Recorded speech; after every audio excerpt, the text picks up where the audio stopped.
Hi everyone and welcome back to my channel. In today's video I will be showing you the last few days of my classroom setup. This is just a recap of what my classroom looked like after the previous days. As you can see, they have these green bulletin boards on two walls of my classroom and I absolutely hated it.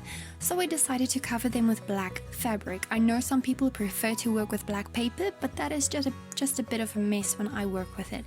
So I decided on the fabric since it cannot tear at all. So when I put this black fabric up, I used a lot of pins and I put them about 2 centimeters apart from one another to ensure that it stays in place and that there are absolutely no wrinkles.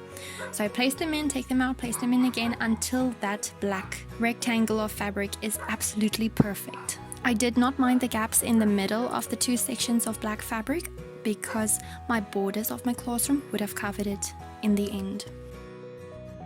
So after I've put all the pins in place and there's absolutely no bumps in the fabric, I stapled it to the green board.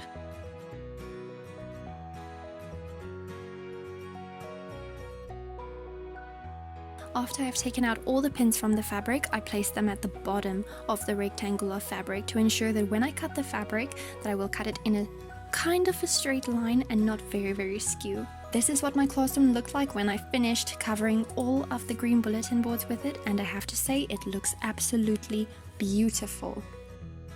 Next up, I wanted to put up my classroom posters, so I used my measuring tape to ensure that I find the center of the board and place them from there because I love things being centered and perfect. In the end, I just gave up with that and just placed them on either side of the line dividing the two boards. When I put up my classroom rules, I ensured to keep a constant pattern of colors because I didn't want any two rules with the same color being next to one another and kind of blending in. I wanted there to be a definite separation amongst the rules.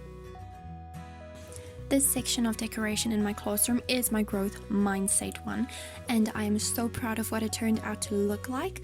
So I put it up there to encourage them to think positive about themselves and to speak positively about their situations and whatever they are going through. You know, power is in the tongue, and I want my kids to change their situations by thinking positively. This section of my bulletin board just basically says that in this classroom, and then all the arrows around it has positive words in it, like we are friends, we're inspirational, we are capable, we are loved. So that is how I did it at the beginning, but it did not work so well for me. I thought it was very cluttery, so I decided to do it over, take off all the arrows and rather place them like this. And then this is just a banner I put in front of my table so that everyone who is in the classroom can see this is my space, I am the teacher. So I am from South Africa, and a lot of people in our country are very negative about all the things that are going on in our country and mainly just speaking negative about it. And I cannot deal with that. I hate it when people are negative about our country. I love my country and I want the kids to love their country as well. At the back of my classroom, I have 4 sections of fabric. So my borders are dividing them, and I decided to make each section of the board at the back a different subject. I decided to make the Bravo board. I'm currently busy putting up the kids' advertisement posters that they had to make, and they absolutely love going to the back of the classroom whenever they have a spare time just to look at what the kids did. And once again, I'm using my measuring tape to ensure that everything is centered, everything is spaced the same length apart. Otherwise, like I said before, it will irritate me the whole year long. And everything I put up against these bulletin boards, I used staples, because if you use pins, kids take them out. I have seen it at different schools, I have seen it at this current school, so I always told myself when I was student teaching, I am never going to use pins, because kids take them and later on things fall off. Next up, I did the Afrikaans one, so I made a poster for each word type in Afrikaans language, and I have to say it looked pretty awesome at the end. Now the kids can see all of the different types of words in Afrikaans, see how they group, see how they differ from one another.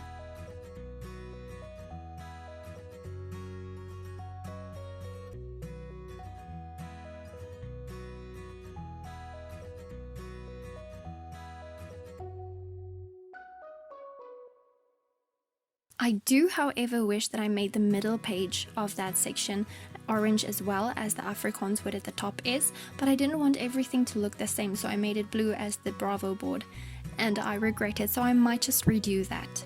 After this, I just put up a few borders that I made. These borders are handmade. They are not printed like that. I had to cut out little pieces of paper, paste them on black paper, laminate them, and then put them up against the board. And they turned out so beautiful. After that, I did the technology board, but I did not record that, and I'm so sorry.